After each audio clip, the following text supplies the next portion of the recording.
mammals cannot become sexually reproduce until they become mature, or their sex organ if mature, then he or she attained a puberty, isn't it?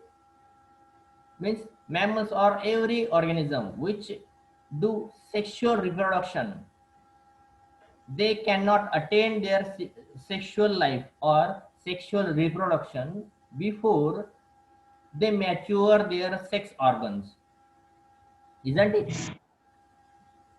In case of human being, the sexual maturity or puberty occurs after 12 or 14 years.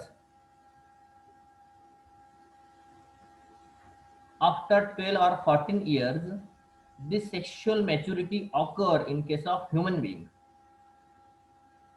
After 12 or 14 years, in case of female, estrous cycle or heat period or reproductive cycle begins. So today's topic is estrous cycle. What happened in estrous cycle?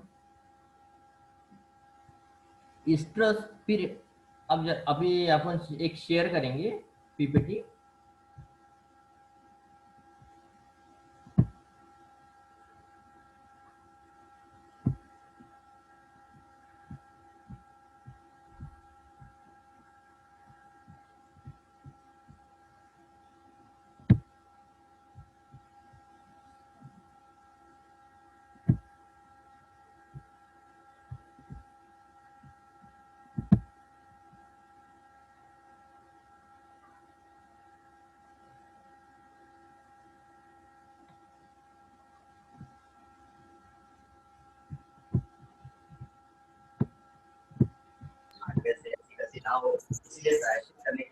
पूरा परिवार of your audio बात नहीं करते, मतलब मौन पर करते हैं और शाम को 6 बजे के बाद estrous cycle,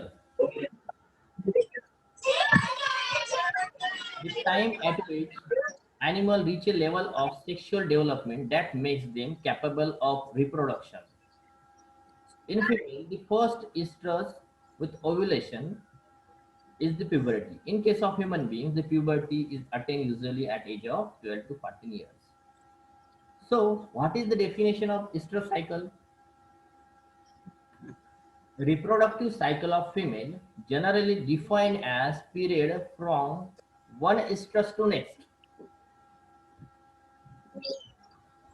is called as estrus cycle. Estrus cycle has two phases. First phase is follicular phase and second is luteal phase. Then definition of estrus is period of sexual receptivity. When there is a period of sexual receptivity, commonly referred as heat, it is also the time between periods of estrus. Animals will continually cycle unless they are pregnant. ये estrus cycle तब तक चलती है जब तक female pregnant नहीं होती है. There are 4 periods of the estrus cycle. estrus cycle मध्ये 4 phases आहेत, 4 periods आहेत. estrus period, when female does not experience cycle, it is called as anestrus period. anestrus period क्या है ये? It is a period when female does not experience any period or cycle, occurs during pregnancy, etc. Some animals are seasonal breeders. This is often related to the number of daylight in a day. अब अपन surrounding में देखते हैं कुछ organisms, कुछ mammals ऐसे हैं वो continually उनकी estrus साइकिल शुरू नहीं रहती है. ईयर के कुछ सीजन में उनकी estrus साइकिल आती है, बाकी के सीजन में नहीं आते. यानी वो पर्टिकुलर पीरियड में डे लाइट कितना है उस हिसाब से वो ऑर्गेनिज्म में स्ट्रेस साइकिल होती और नहीं होती। Stress cycle, also known as heat, it is the period when the female is receptive to the male and will stand for mating. The length of stress varies by species. Specific stress cycle जो है उसका time period वो अलग अलग होता है। Stress is triggered by the extrusion. ये पुढे पाहू आपण काय आहे इसका। अरे आवाज बंद करा। आता सिम्पटम्स काय आहे स्ट्रेसचे। If a female has stress cycle, she has following symptoms, that is restlessness, mucus discharge, swollen vulva, then standing to be ridden by other animals. This cycle begins at puberty. Each is different. Organism चे cycle जे आहे त्यांना particular span आहे तो काऊ मध्ये ते 21 dog मध्ये in cat it is 15 to 21 days, it is 21 days, it is 20. Hello, आवाज कोणाचा सुरू आहे? आवाज कोणाचा सुरू आहे?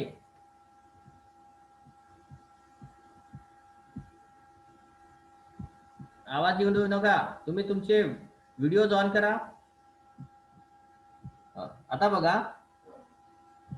आपण कुठे होतो?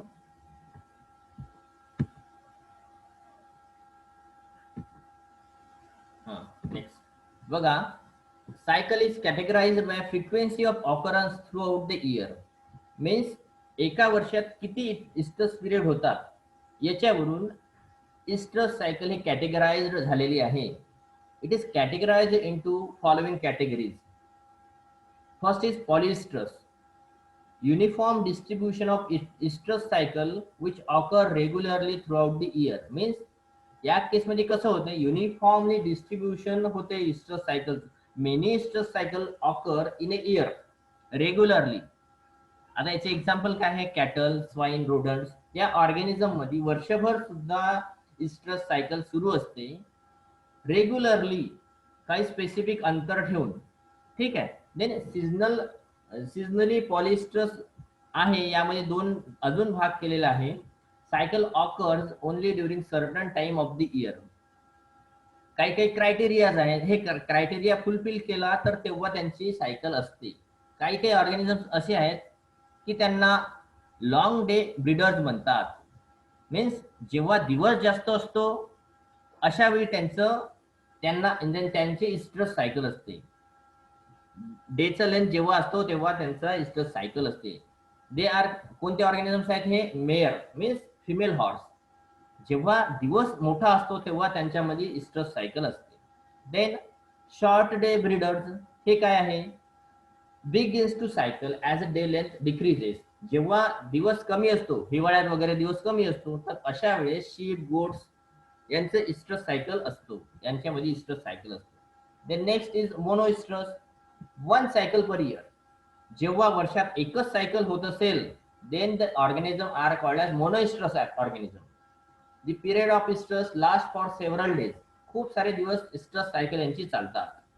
For example dog, voles, fox and bears.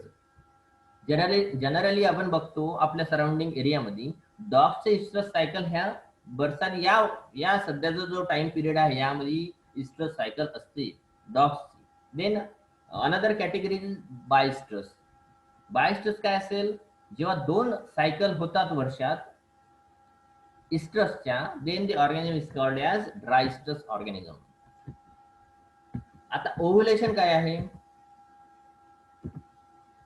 Ovulation काय आहे? When a mature ovum is released by ovary, it is called as ovulation. Ovulation means ovary मधून जेव्हा मॅच्युअर्ड ओव्हम और एग रिलीज होतो, ती प्रोसेस काय आहे? Ovulation. This Ovulation takes place during estrus for most species. Estrus सायकलच्या दरम्यानच most of species मध्ये ओव्ह्युलेशन और एग लेइंग म्हणता येईल किंवा एग हॅचिंग होते. The number of eggs ovulated varies between species. काही ऑर्गॅनिझम मध्ये एकच एग रिलीज होतो, काही ऑर्गॅनिझम मध्ये मेनी एग सुद्धा रिलीज होऊ शकतात. हॅलो, आवाज बंद करा please. The cat ovulate after mating. Next, हे सर्व आपण शिकायच्या पहिले आपण बेसिक स्ट्रक्चर जे आहे, रिप्रोडक्टिव्ह स्ट्रक्चर आहे फिमेलचं, बेसिक रिप्रोडक्टिव्ह स्ट्रक्चर काय आहे फिमेलचं हे बघून घेऊ आपण.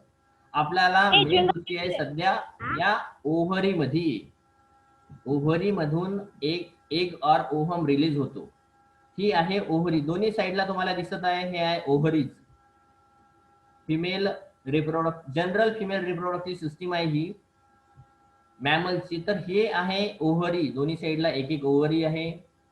देन तुम्ही अजून पाहताय हे फेलोपियन ट्यूब आहे, दोन्ही साइडला दिसतंय तुम्हाला फेलोपियन ट्यूब आहे. इथं फिम्ब्री फिंगर लाइक स्ट्रक्चर आहे छत्री सारखं, it is called as fimbriae. And this is uterus. And uterus has endometrium structure. Endometrium structure आता पुढे तुमच्या या पीपीटी मध्ये येणारच आहे. एंडोमेट्रियम लक्षात ठेवा. Then this structure is called as cervix and last is vagina. Next, आता मी आता तुम्हाला सांगितलं आहे हे ओव्हरी जो स्ट्रक्चर आहे, हे ओव्हरी आता आपण पुढे डिटेल मध्ये बघू. ओव्हरी हे टीएस ऑफ ओव्हरी आहे. मी तुम्हाला सांगितलं मॅच्युअर एग यामध्ये होतो आणि यामधून एग रप्चर करून याचं इपिथेलियम रप्चर करून बाहेर एग रिलीज होतात. It is called as ovulation. आता बघा, at the time of puberty और आफ्टर प्युबर्टी और ॲट प्युबर्टी. प्युबर्टी मध्ये काय होते, आपले nervous system pituitary Gland secrete a hormone called as follicular stimulating hormone FSH. On onset of puberty, a hormone is released by pituitary called as follicle stimulating hormone. But when this hormone is secreted, who stimulate this pituitary gland to secrete follicle stimulating hormone? The stimulating organ is hypothalamus. Hypothalamus signals the pituitary gland to adrenal part of pituitary gland to secrete a follicle stimulating hormone. This follicle stimulating hormone mixed into the blood and reach to the reproductive part, that is ovary, and stimulate this ovary to act on primordial follicle. This primordial follicle हे birth मध्येच, at birth हे primordial follicle इच female मध्ये असतात. But at puberty the released FSH stimulate this primordial follicle to grow into the primary follicle. At onset of puberty, FSH released by the pituitary gland, adrenal hypophysis part of pituitary gland, act on this primordial follicle to grow it into the primary follicle, and later on this primary follicle is grown into the secondary follicle. Later on it grown into the tertiary follicle, and this last is graphene follicle. But now what happened, this different stages of follicle secrete a certain enzyme called a certain hormone called as estrogen. This estrogen act later on, and it stimulates ova to mature. And after that, at certain stage, this matured graphene follicle along with ova, it ruptures the epithelial lining of the ovary, and ova get released. Remaining part of that follicle later on converted into the corpus luteum. This corpus luteum, after development, it produces a hormone called as testosterone.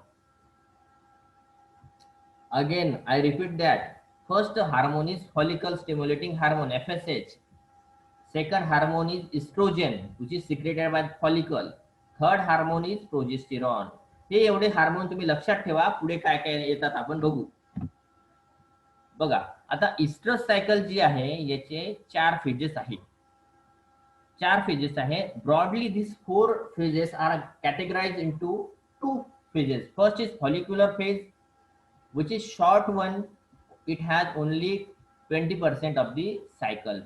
जो समजा पूर्ण period 30 दिवस असेल तर 20% दिवसच हे फक्त follicular phase आहे. Period from regression of corpus luteum to ovulation. इथे बघा कॉर्पस ल्युटियम जो आहे इथे खतम झालेला आहे. रिग्रेशन पासून तर ओव्ह्युलेशन पर्यंत जो पिरियड आहे तो कोणता आहे, फॉलिक्युलर फेज आहे. It is pre ovulatory follicle.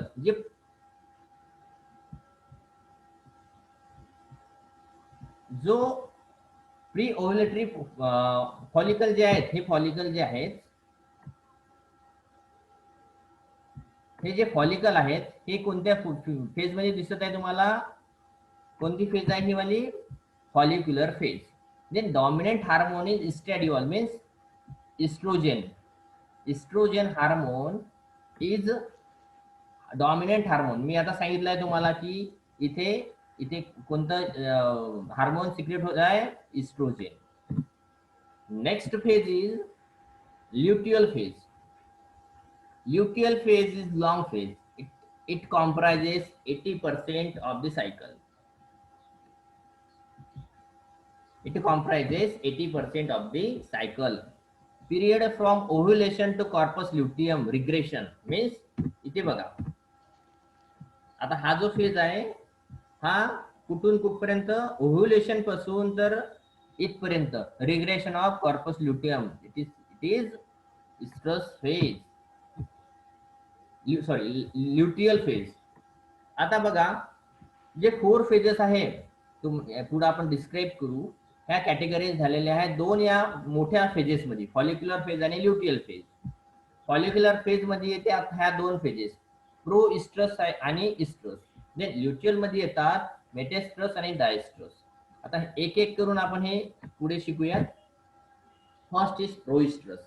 Begins when progesterone declines and ends at onset of estrus. When progesterone declines, progesterone secrete कोण करतात? Corpus luteum. कॉर्पस ल्युटियमचं रिग्रेशन झाल्यानंतर, डिजनरेट झाल्यानंतर प्रोइस्ट्रस सायकल सुरू होते. It last for 2 to 5 days. Period of major endocrine transition means endocrine transition, endocrine secretionचं transition आहे. Corpus luteum जे progesterone secrete करते तिथून हे ट्रान्झिट कुठे करते? ज्या फॉलिकल जो इस्ट्रोजन सिक्रेट करतात. मीन्स प्रोजेस्टेरॉन डॉमिनन्स टू, म्हणजे पहिले प्रोजेस्टेरॉनचं डॉमिनन्स असते तो डॉमिनंट कोणाचं होते? इथे इस्ट्रोजनचं डॉमिनंट होते. कोणत्या फेज मध्ये? Pro estrus. Follicle stimulating hormone and LH luteinizing hormone is responsible. Follicle stimulating hormone मी तुम्हाला सांगितलं. अजून दुसरा hormone is responsible which is called as luteinizing hormone which is also secreted by pituitary gland. मग या phase मध्ये काय काय होते? प्रोइस्ट्रस फेज मध्ये ovarian follicle with enclosed ovum increase in size. मी तुम्हाला सांगितलंच आहे ओव्हॅरियन फॉलिकल जे आहे तो त्यांचा साईज वाढवतो. पहिल्या फेज मधून दुसऱ्या फेज मध्ये जातो, दुसऱ्या फेज मधून ग्राफाइन फॉलिकल मध्ये जातो. In case of proestrus, estrogen absorbed from the follicle into the bloodstream, stimulate increased vascularity and cell grows. काय म्हणतात त्याला? जेनिटालिया. जेनिटालियाचे जे सेल्स आहेत ते ग्रो होतात in preparation of estrus and proestrus. Next period of sexual reception. काय आहे या पिरियड मध्ये? काय होतात? Sexual reception. एकमेकांकडे मेट अट्रॅक्ट होतात या पिरियड मध्ये. Large increase in estrogen. इस्ट्रोजनची लेवल खूप वाढते. It stimulate luteinizing hormone releasing hormone. हे काय करतात? इस्ट्रोजन हाय लेवल जे इस्ट्रोजनचं झालेलं आहे हे काय करतात? It stimulates estrogen. It stimulates the hypothalamus to release luteinizing hormone releasing hormone. luteinizing hormone releasing hormone which is released by hypothalamus. Hypothalamus then again signals to the uh, pituitary gland to release luteinizing hormone. किती वेळ झालेला आहे आपल्याला बघा, जास्त वेळ राहिला नाही आहे. रिमेनिंग मीटिंग 4 पॉइंट काहीतरी 5 मिनिट राहिलेले आहेत. तर आपण थोडं लवकर लवकर जाऊ आता. Next is metestrus corpus luteum. आता next cycle is metestrus corpus luteum is predominant. Corpus luteum आता ओव्ह्युलेशनच्या नंतरचा जो हे आहे वेळ आहे तिथे काय होते, कॉर्पस ल्युटियम तयार झालेला आहे. ग्रॅफाइन फॉलिकलचा जो रिमेनिंग पार्ट आहे ते तिने काय तयार केलेला आहे, कॉर्पस ल्युटियम तयार केलेला आहे. It is increase in progesterone. तो काय करतो, प्रोजेस्टेरॉन सिक्रेट करतो आणि डिक्रीज इन इस्ट्रोजन. आता समजा ग्रॅफाइन फॉलिकल राहिलाच नाही तर काय होते, त्या ठिकाणी इस्ट्रोजनची लेवल कमी होऊन जाते. आता काय करताय, endometrial lining thickens and uterine muscle show increase development. यामध्ये काय होतं, एंडोमेट्रियम जे तुम्हाला सांगितलं मी आता, रिप्रोडक्टिव्ह सिस्टीम मधला फिमेलचा जो युटेरस आहे त्याचा जो एंडोमेट्रियम आहे हा थिक होतो. Next is diestrus. Relatively short period of time between two estrus cycle during the breeding season of polyestrous animal. दोन इस्ट्रसच्या मधातला जो पिरियड आहे it is called as diestrus. No reproductive activity occur in that period. Prolong diestrus. आता corpus luteum fully functional असतो. High level of progesterone end with luteolysing. It is 10 to 14 days. Next is, आता summary बघा, हे जे 4 phases आहे यामध्ये काय काय होतात. या 4 फेज मध्ये काय काय होते बघा. प्रो इस्ट्रस मध्ये काय होतं, फॉर्मेशन ऑफ ओव्ह्युलेटरी फॉलिकल होते आणि इस्ट्रोजन सिक्रेशन होते प्रो इस्ट्रस मध्ये. इस्ट्रस सायकल मध्ये काय होते, सेक्शुअल रिसेप्टिव्हिटी होते plus peak of estrogen secretion. Then third is metestrus. यामध्ये काय होतात, corpus luteum formation plus beginning of progesterone secretion. Then diestrus sustain luteal secretion of, काय होतं डायस्ट्रस मध्ये sustain luteal secretion of progesterone secretion कमी करतात. हे झालं समरी. आता एनइस्ट्रस काय आहे, long period of inactivity between sexual season. No regular estrus cycle, ovary is relatively inactive, no follicle और corpus luteum. Anestrus means the gap between two estrus cycle is called as anestrus period. Thank you very much. 3च minute राहिलेले आहेत.